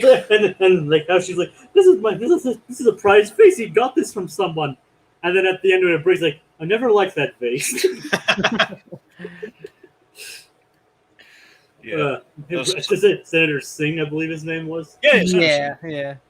Was he in the Clone Wars? He had to be, right? I would assume so. He was probably a part of the Separatist Alliance because Raxus was the capital world of the Separatists. I like how the rules have changed. Hunter's getting used to that. The whole like, well, we're rescuing a Separatist now. What happened? Yeah. Well, once again, that was really emphasized with Echo because he was not happy they were doing that, and he was not happy that the first person or thing they saw was a droid. Right when they got out there, which once again it goes to their whole distrust of the Separatists, and so I mean once again I still like that episode. It's just I strange. hear you. I just find it kind of interesting that he'd have a problem with a communication droid because the Republic used droids like R2 units and all that. I mean, they were just astromech droids, for their ships. But generally speaking, and maybe I'm just blanking, but I don't really actually think in the prequels you see a lot of protocol droids. Most of those kinds of things you actually do see with the Separatist, especially their commando droids. That makes sense, actually. There was a really cool bit. So we had another Clone Wars, I believe finals. I don't know if they introduced in 6 or 7, but we had Ahsoka's buddies, Trace and Rafa. That was the last season. Oh, right, it was the last season. Yeah, that was the second 4 episodes that led into Ahsoka teaming back up with the 501st. It was the second arc of the 7th season. Yeah, Gotcha. That's a tongue twister. I mean, that was well, I mean, in the Clone Wars, that was my least favorite 4 of the middle series. But yeah, it was very interesting to get to see the Martell sisters again. Yeah, what I really loved, I love the bit that we had where the droids were actually on their side for a change, right? I think that was that episode where they all were up. It's like if you're gonna bring back the battle droids and everything, that's how you do it, just for a change. Like, hey, we're gonna help them out. Which I think not exactly being on the same side, but I think we had a very similar thing in Rebels where the droids they stumble upon a whole ship full of droids who know the war's over. It kind of reminded me of that storyline. Yeah, that was a good one. Yeah, they were at least civil to to get to some sort of agreement. But yeah, reprogramming that was pretty cool. So before we transition, just kind of talking about the final episode, basically being the last two episodes, which are really the whole Camino return thing. I want to talk about Rex's return. So just with Captain Rex and his role in the thing. Just, of course, one of the great things about the last season of Clone Wars is we had the big moment where we saw Rex's version of the whole inhibitor chip, the Order 66 moment, where Ahsoka saved him from that fate. And it's kind of looks to me that Rex is at least he's kind of going around, he's trying to find as many clones as he can to kind of help them save them from their own inhibitor chips or something, kind of set things right. So wasn't it during this one we see Wrecker get Yeah. given to his? Yes, and I love how he built that up. Because remember, there are a number of episodes before then where he has these headaches and he keeps getting this head damage. Where again, it's like he's just trying to repress the good soldiers follow orders. And when Omega was hiding from him, it was like something out of a horror movie. Yeah, and I love that I just really love how that was set up and paid off. Where okay, Crosshairs is an example of what happens when we're going to lose one of our leads to this thing, and then we take the most cuddly of the group with Wrecker, and we put him in peril, which we don't want. It's almost like an a mice and men situation with Omega. Like, Omega, don't shoot Lenny. Basically, he went from a teddy bear to a grizzly bear. Yeah. Oh my God, yeah. Thank goodness we saved him, though, because it would have been a really dark show. Can you imagine how gutsy it'd be if we killed Wrecker and the little girl had to do it? Yeah, that would be freaking awful. Plus, once again, I feel like Wrecker is like the most likable of the Bad Batch crew. To get rid of someone like him on the 7th episode. Spoiler alert! It would have, and spoilers. It would have been a lot like Telltale's Walking Dead. You understand what you? The first season, right? Yeah. Yeah. I almost forgot about that. I'm not going to spoil it, but if you know what I'm talking about, you know what I'm talking about. Spoilers: people die on The Walking Dead. There you go. Well, like I said, if people know what I'm talking about, they'll understand what I mean. But yeah, getting back to Rex though, I was very happy that they introduced Rex. Originally speaking, because it was the episode before is when they reintroduced the Martell sisters, and you have that little cliffhanger ending. I was not actually thinking Rex at all. My two initial thoughts were Bail Organa or Ahsoka, but then I also thought, well, what if they're working for some sort of villain? Because they make you think it's villainous, but I didn't think it was going to be villainous. But I was thinking it had to have been Ahsoka or Organa. It could have been. It wasn't. I think it could have been Fulcrum again. Ahsoka, as you said. Well, yeah, she didn't. I mean, she didn't develop the Fulcrum tagline till assuming much later. But yeah, I was very happy that we got that, and then ultimately it was Rex. I was not expecting Rex to come back into the picture, or at least that soon, or even at all. And then especially it was literally the continuation of the next episode. But I was happy we got Rex, and then we also got Rex one more time at the end of the season, and the fact that it came to Gregor, was even more exciting. I know he was in Clone Wars, but where was he in that again? He was in the Lost Commando episodes. You remember the episode where on the giant, like the giant thing crawling, the giant mobile base? What do you call that thing? AT-AT? Yeah, well, was it an AT? I thought it was like something a little different than an AT-AT. Or is it an AT-T? No, AT-AT is what it was on Hoth. It is in a Remember, it was like a giant base, wasn't it? I don't think it was just the ad.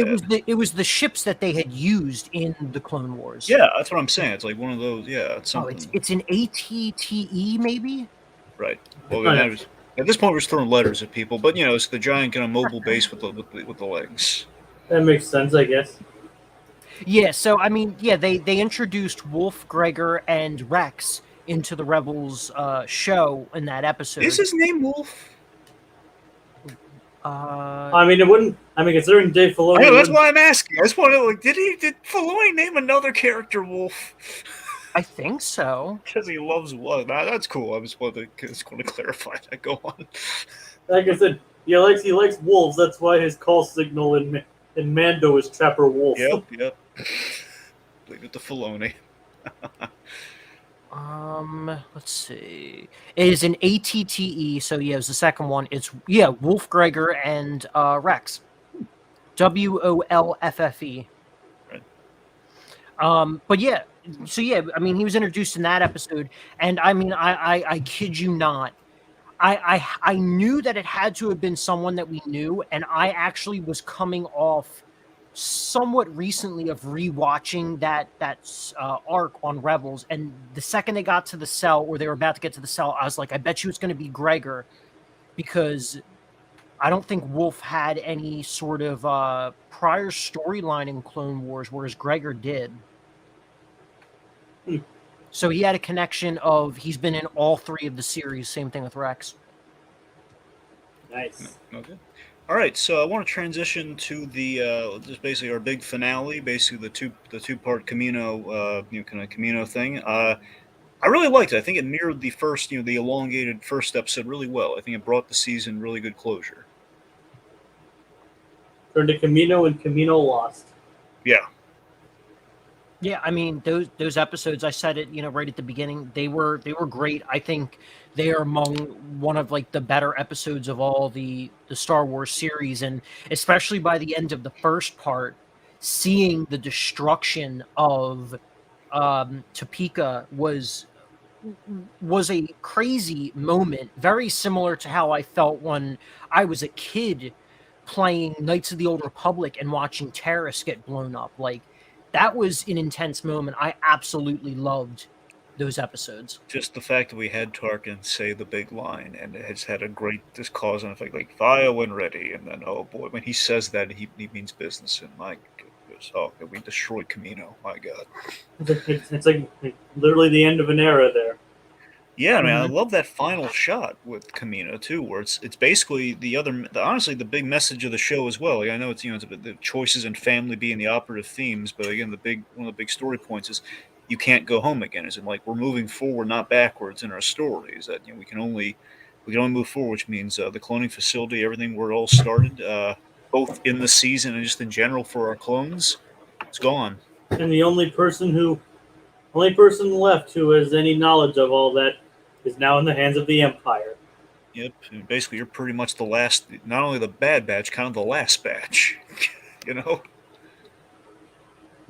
I'm also curious because in all of Star Wars lore and everything, I don't really ever think they mention any other Kaminoan cities. Topeka was the only one.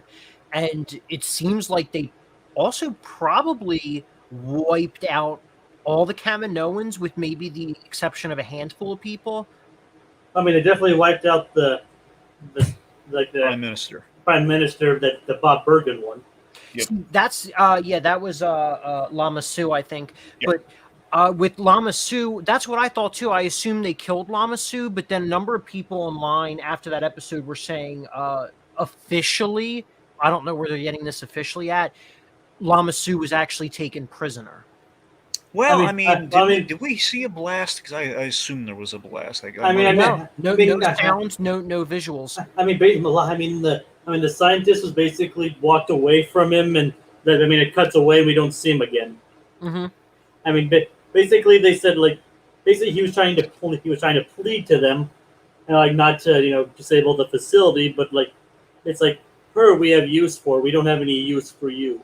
I mean, how I always wanted to kind of call out, like if he is in fact alive, just to go, guys, do you really have to make everything sound so menacing with the Empire? I mean, you could just say, no, we have other plans for you. Why do you got to make it say we have no use for you, and you're gonna kill me when you don't in fact kill me? What gives, guys? It's just classic misdirection.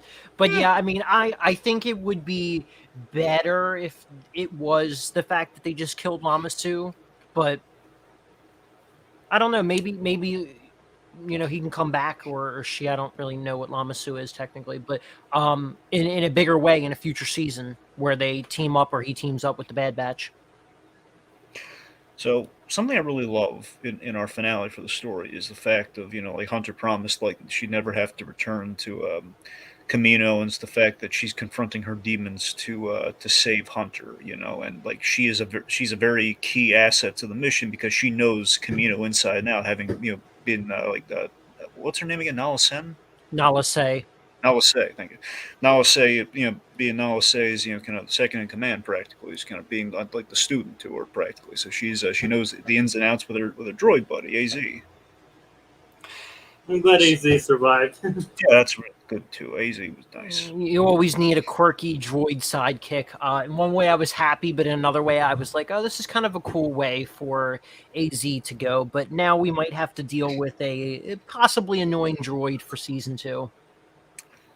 We'll see. I mean, he's a medical droid, but it's He's got character though.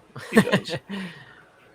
So yeah, amidst all this, I love the Hunter and Crosshair debate. I thought that was really a strong kind of spine of the episode, where Crosshair really calls out the season in total, where he basically says in a roundabout way, what are you doing? You should have let the kid go ages ago for her own safety, and you should pick a cause where you're valued. Like, I'm giving you a second chance here. We are exceptional clones. They if you prove you serve a purpose like I have, you'll be spared, despite them kind of like outmoding all the clones. It's kind of this question of what makes a good soldier in question. Is it are you a yes man pawn with a blind allegiance, or are you a leader who looks out for your squad, which is Hunter's point. I think I thought it was a really interesting. And it doesn't highlight either side is entirely wrong. Yeah. I mean, obviously, working for the Empire is wrong, but the point is the perspectives of each one. It's the fact that at the end of the season, neither of them have quite found their niche. So they are on equal footing. So there is no true answer to the question, at least not yet. It'd be Hunter's right. It'd be pretty interesting if somewhere down the line, it kind of switches, like if somehow Hunter begins to work for the Empire or something. Sure. Which so far it seems that he's go on. I doubt that would happen considering what's been going on, or maybe like they're forcing him to work for them or something. But that's the only way I could see that happening. I don't know. I think crap! I want to talk about the 3rd season of Rebels so bad. But I've seen the beginning of the 3rd season. But I don't think you have you? I have only seen up to Twilight of the Apprentice. Oh. Yeah, which is the end of season 2. I'll just say. I know Thrawn's in it, but that's about it. Yeah, which Thrawn is a great part of Rebels. But anyway, let's just say, for sake of argument, there is an additional fulcrum, and I think Crosshair is going to be going through that sort of storyline. That's at least my interpretation in the 2nd season. And then if they do a 3rd season, I could see, once again, sort of like a Zuko redemption arc, Crosshair maybe joining them in the end. Or maybe maybe his ending is he goes out, sticking to his ways and not adapting and changing. But I'm hoping we get more of a redemption arc for Crosshair, and I hope I'm rooting for him to be redeemed. I want him to be redeemed. Yeah. And they do kind of point out the hypocrisy in his statement, like they gave him talking about they left him behind and all choices, but he never actually tried to contact them or go with them or anything like that himself. So he's not really following through on his own promises. Yeah, and I it's the fact that I love that he is offering his brothers a chance. So there is a care and there is a compassion. He did save him. He had that money shot where basically the ricochet shot, kill all the other stormtroopers under his command when they refused to lower their weapons. I think. Sorry, go ahead. No, I'm sorry. I was going to say briefly too. I also love that we put him full circle in the combat training simulation with the proto Dark Troopers, for Mando that are we start the season with when they're all working together. Now they're all together. We put them. They're fighting them again. It's kind of nice. Also, I think with one of the big things that they tackle in this show, one of the themes is almost like a nature versus nurture sort of thing. And I think you have, not only do these the clones have literal programming, but then they also have a different type of programming in the way that they were raised. And I think that was also a big theme that we got to see, and I think is honestly what Crosshair's biggest struggle is. Your initial assumption is he's literally programmed with the inhibitor chip not to disobey orders, but then you also have a moment of where he's saying that he still continued to do what he did despite not having the inhibitor chip. And then also a big thing, which is going back to the Ryloth episode, we had Hauser and his entire squad disobey orders, which also makes me completely question what is the logistics of this inhibitor chip? How does it that actually did bother me, the Hauser thing, because it did keep me wondering, is he, like, how can he do that if he has an inhibitor chip? Like, would the Empire allow him to remove it because if he's loyal? Like, do they trust him that much? I mean, given the fact that we removed Crosshair's chip? I mean, that's the thing. I really want to know. I want to know the logistics of it. I mean, here's my theory on the Crosshair's complicity. I think what happened, I could be wrong, but I'm pretty sure what happened is he had the chip, and basically once he's in that terrible crash, remember the one he had was all bandaged up and everything after that terrible crash that happened before we introduced Cad Bane at the end of the episode, the one where they basically Crosshair has him in kind of boxed and they can't get to the ship, that whole thing. Yeah. That episode, I think after the crash, that's when he had the inhibitor chip out. So I think he had the chip up to that point, and after that he was without the chip. That's what I think happened. I think again he didn't have that. I don't think he had that scar before, and then we shaved his hair down. So I think that's why. Yeah, because it was at the end of Reunion. Or it was at the end of the Reunion. Hold on, sorry. It was at the end of Reunion when they turned on the engines that did burn him, and I think the inhibitor chip was it on the front of their heads or the back of their heads, because he has the scar on the back of their head, so they had to do a little surgery. Maybe it got damaged in the process. Maybe he had it. I mean, we don't know the logistics of that either. It's a lot of guesswork right now. Yeah, but actually, I never thought about that. But that's actually very interesting. It could have been as a result of his injury in that episode.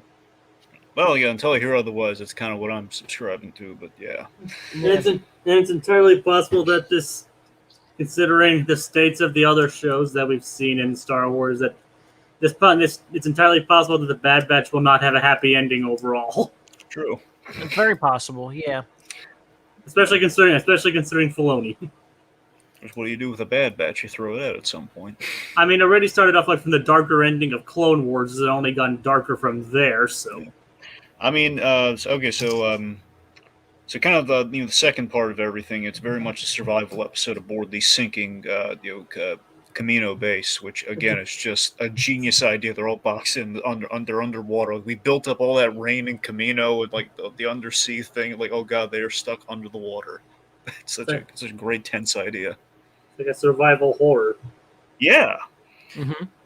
I love the idea that Omega and AZ save Crosshair, and he repays the debt at the end of the episode. I think that was the best moment of the season when Crosshair, it looks like he's going to take aim at Hunter, and he shoots the grappling hook in the water to save her as she goes to save AZ. I think that's the fist pumping moment of the season. Like, yeah, there's some good in you, Crosshair. Yeah. Yeah, I mean, like I said, I was half and half on the actual saving of AZ, but obviously on Mega, I was very happy about that. And I think, once again, that goes to, I think there is a side to Crosshair where he just doesn't want to show that he's sentimental or he's emotional. He definitely feels, and I think ultimately he felt very much betrayed by the rest of the crew. Yeah, and by the same token, he has come around where he was gun-ho for, I'm going to kill that Kanan kid. Where is he? To, hey, I saved the girl. Yeah. It's come around a little bit, at least. Yeah, a little bit. But yeah, I mean, ultimately, like I said, I liked both of those episodes in that second part. I think the only issue with the second part, one is something that Star Wars always seems to freaking do, is that there's always some sort of dire situation at play, and then they have to add some sort of water creature because they think it really ups the ante. It's a waste of time. I mean, the fact you're not wrong. I agree with the water creature thing. We didn't really. We've already seen it twice in this first season of the Bad Batch. We saw it in the reunion arc, and we saw it at the end. We didn't need it. They were in a tube, probably at least a mile underneath the surface of the water, and it was cracking. That's danger enough. Yes. We could have had a moment where they jump right as it's breaking. I'll take that cliche, but we don't need the water creature. It's not necessary. They That seem to do it all the time. I do like the improvised solution though. There's always a bigger fish. Mm-hmm. I love the fact that they use the chambers they were born in as a solution, as their escape. Like their beginning is going to save them from their ending. I like that. I Well, thought that was cool. I think it was just really the metaphor of them being reborn. Yeah. Yeah.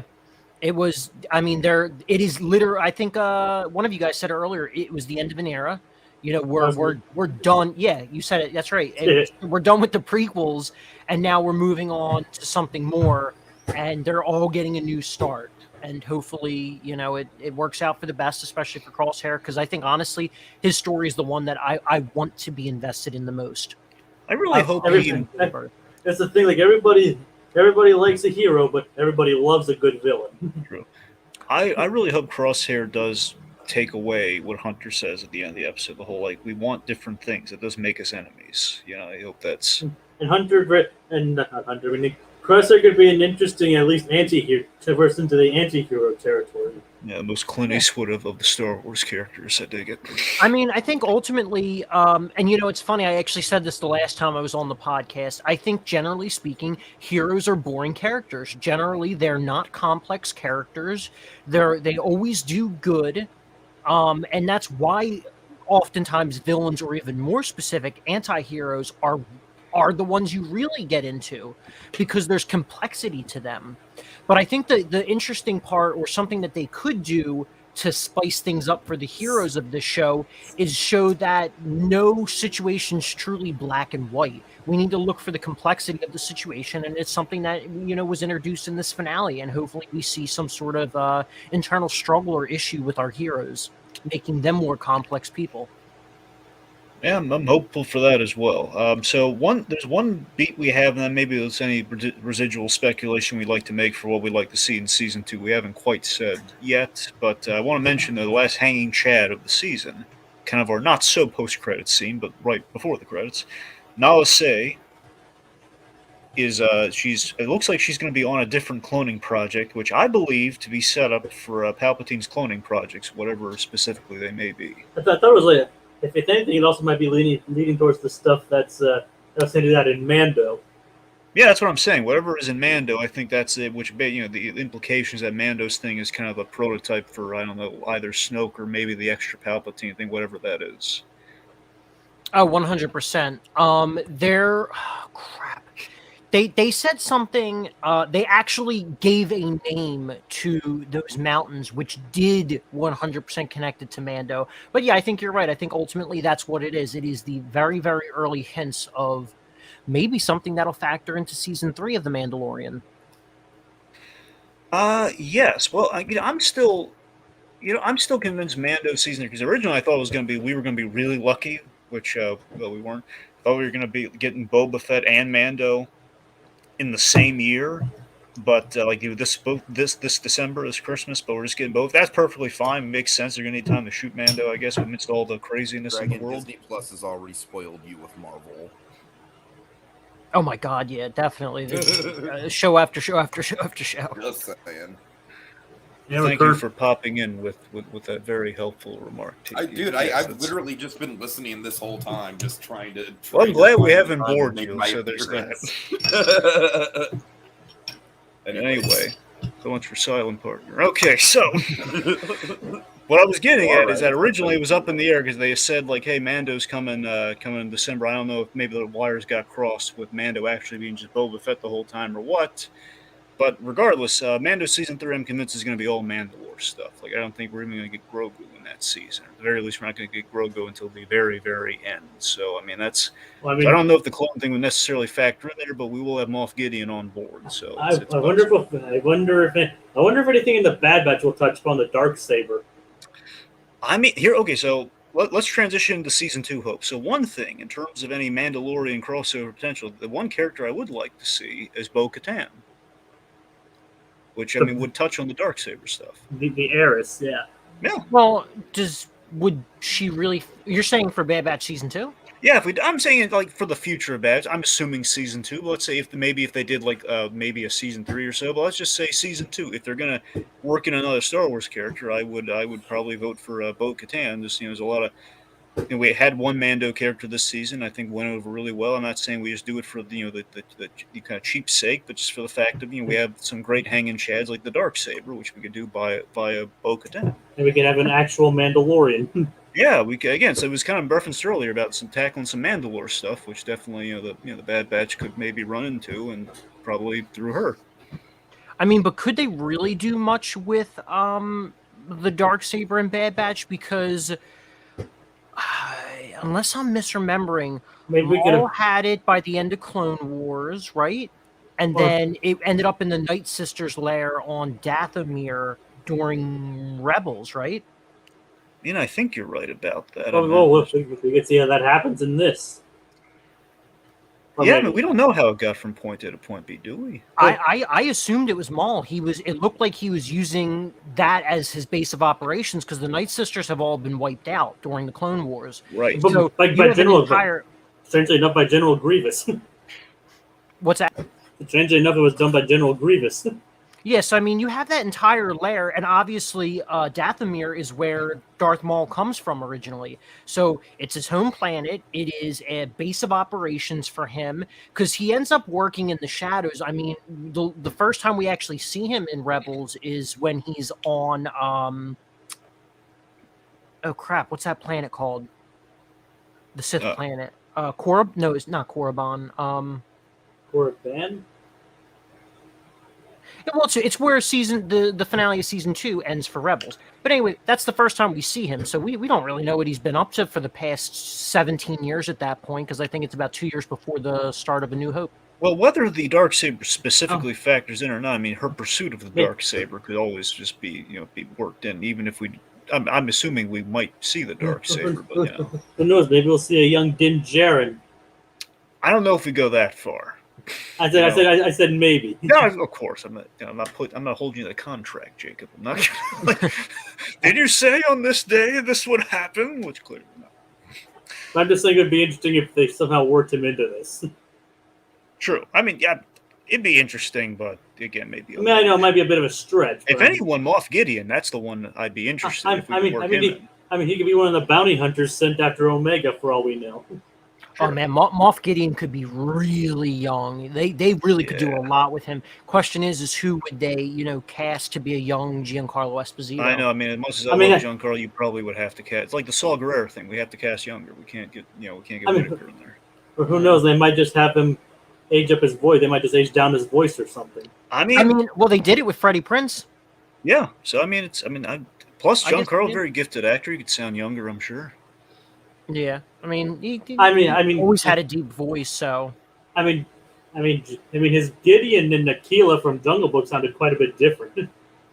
All I know is you can easily shave 10 years off of performance in conventional ways. So I mean, you can probably shave 10 years off. So going beyond that is a question on how young you would have to be. So that's starting off as like a private or something in the the Empire, whatever the low rank is.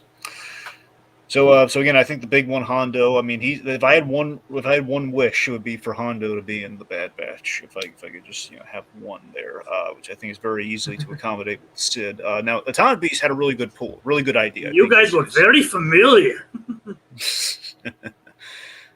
Atomic Beast makes a really good idea, has a really good pitch for what could happen in the future, where the Bad Batch eventually end up in terms of their role, which I think could be explored in a season 2 or onward, where he says the Clone Wars shows how much crime is rising thanks to the prolonged war, hence why Maul formed the Shadow Collective. The Bad Batch might be trying to clean up the mess caused by the Clone Wars, either kind of like maybe an A-team thing where they're paid to do this, or just as like a sense of goodwill. They're going to stop. Maul might be their antagonist for a season. Who knows? Oh my god, I would love that. Well, Maul is my favorite character of all the Star Wars universe. Well, we know he won't die at least. And remember, big thing we have set up, at least by the Han Solo, Solo Star Wars story, is Maul having the criminal enterprise. So I'm not saying it's just being set up, but it's already been set up, so we can get to see it in play. So there's always Maul is out there. And we know Bad Batch could run across him. And at least we know if he appears in Bad Batch, he won't die again. Yeah. He won't die again. Of course. Like in almost every single appearance, he's died. I mean, that would be, I think actually that would be a really cool thing. Like I said, I think ultimately the villain of the show is going to be Admiral Rampart, but I think it would be cool if the Shadow Collective really took over as, a season antagonist. Because I mean, obviously we know they rise at some point and they fall at some point, but I don't really think we know their fall. No. Yeah. But who knows? Maybe in some kind of twist of fate, they have to end up working for the Shadow Collective. Oh, that Maybe, would be maybe, very they're- interesting. maybe, yeah. I mean, I don't think Omega would let it get to that because, like I said, she's kind of the moral compass. Of Well, I the think show. I'm saying they might do it without knowing exactly it's the Shadow Collective. I think that might. I mean, it would be like you're secretly working for the mob kind of thing. Yeah. And then they realize that once they realize who it is, they're in too deep by that point. Or like Hondo got it. Let's just say for her to say Hondo or Sid, but let's just say Hondo because it'd be cool. Hondo linked him into a job with the Shadow Collective without telling him that. Yeah, that would, and they can't back out of the job once they're in it. Yep, and they're in big trouble, and Omega's just like, oh, God, I knew we shouldn't have done this. Oh, you were right, Omega. What were you thinking? That Hondo guy's not to be trusted. Look at him. And He's yet, shifty as it gets. and yet he survives everything. Yep. He's like he's he's the galaxy's favorite cockroach. Nothing's killing Hondo. Nothing's killing Hondo. True. So again, overall, I mean, I think we kind of said some positive things. Like we want more Echo for sure. You basically want to develop some of our other Bad Batch members, and maybe Crosshair comes back into the fold, or he kind of goes on an arc that will eventually bring him back into the fold. The big one last big thing I can think of is Boba Fett seeking his sister. A lot of people thought that was going to be the person who hired Fennec. Yeah, Fennec said. Yeah. I wonder if this will lead. I wonder if we'll hear hints of her in the Book of Boba Fett.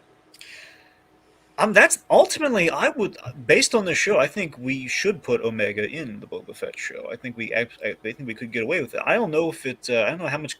I mean, Dave Filoni is working on both, obviously. So I mean, he would know. I mean, he could make it happen very easily in advance, knowing the stories and just knowing Ahsoka's now in live action, so it's definitely possible. Essentially, I don't know if it'd be the first season, or I don't know if Boba Fett's purely going to be like a one and done, or if it's going to get another season. But I think Omega absolutely could pop up in that show.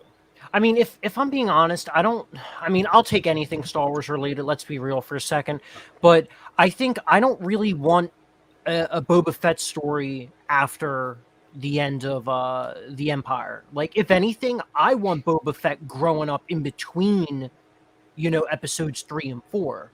I think that would be interesting. Let's see the rise of this child to becoming one of the most feared bounty hunters in all the galaxy. Maybe we'll see snippets of it in Book of Boba Fett. We'll see who. So maybe we'll see the snippets of his.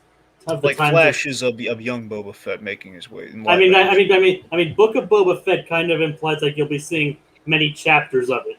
Yeah, which I'm also not a fan of that name, but yeah, I mean, I'm very curious to see what we're gonna get. Then again, they probably did it for the alliterative factor. And we got to show him getting out of the Sarlacc pit. At the very least, we got to show that much. Like I said, then again, they probably could have just gone with Book of Boba Fett for the alliterative factor. Yeah, it's catchy. I mean, Bad Batch, Book of Boba Fett, go with the bees. Not the bees. Oh, God. No, of course. Who's bee? It's the Bad Batch. It's Boba Fett's anyway. Okay, so I think that puts us to an end. Let's Casey, Jacob, you got any parting words just in general for the for the season 1 of the Bad Batch? The little experience, a little kind of chit chatting about anything. I think overall, I enjoyed it. I mean, like I said, I'll take any content they're willing to give us. I do think there's a little too much filler, and it could have been reduced, but I think we would have still had a complaint about that. And then I'm looking forward to season 2. And then also one last little thing, I actually didn't realize until after the first part of the season finale that technically Kamino, and maybe I did know this before, but Kamino technically is not in the galaxy; it's in the outskirts of the galaxy. The Outer Rim, right? No, it's not even in the Outer Rim. The Outer Rim is still a part of the galaxy. Technically, Kamino is outside of the actual galaxy.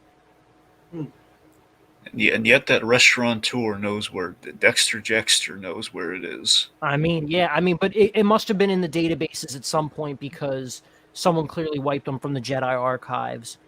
But yeah, I mean, that's all I really have to say about the Bad Batch. Also, just kind of going to plug myself real quick. Yeah, by all means, please do, Casey. Yes.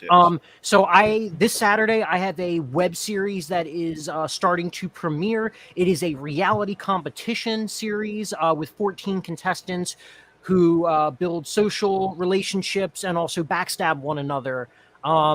We have officially released all the cast promos. So actually Tiki is one of the contestants. So you should go out, watch it, and, show some support. Hello. All right. Just so gauche, he just inserts himself when his name's called. I know, right? Did I hear my name? It's like, guys, in the video description, I have the main YouTube channel where you can find all the Prometheus episodes. I also have the channel that's going to be the podcast hub for Prometheus recaps. Casey has a couple cast assessments on there. You guys can go on, get all the tea about the cast, including myself. So, yeah, by all means. Casey, anything else I should be putting on in terms of the links besides those two channels? I just think the 3 links, and I sent you 2 of them before. But yeah, check them out. Like I said, show some support for anyone that you may like, and especially for Tiki. Like, comment, subscribe, whatever y'all want to do. Thank you.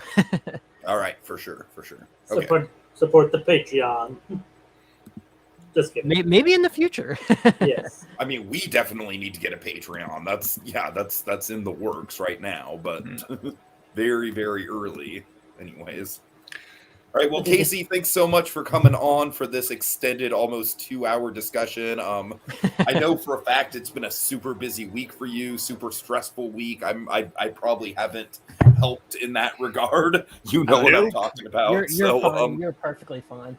Thank you for having me on, though. I love Star Wars. Of course, man. It's been a pleasure. Maybe we can bring you on for Mando when that comes out, or Oh my goodness, please do. We need more people for that. As it stands, I think it's definitely fair to say you're definitely going to be part of the rotating roster for recaps for sure. So, well, thank you. I really appreciate it. I enjoy doing this stuff because, I mean, I have friends. I don't have many friends, and I don't have many friends that share these sort of interests. So it's always cool to talk about it with other people. Hey, that's exactly why we've been doing the podcast for so long, man. At this point, I'm doing the podcast less as like a career thing and more as a social thing. So it's all good, bro. Happy to have you. All right. Well, that'll do it for us this week as we holster our remotes till the next installment calls for the draw. Mano y mano. Just Plus and Us. Good soldiers follow orders. And Telmex.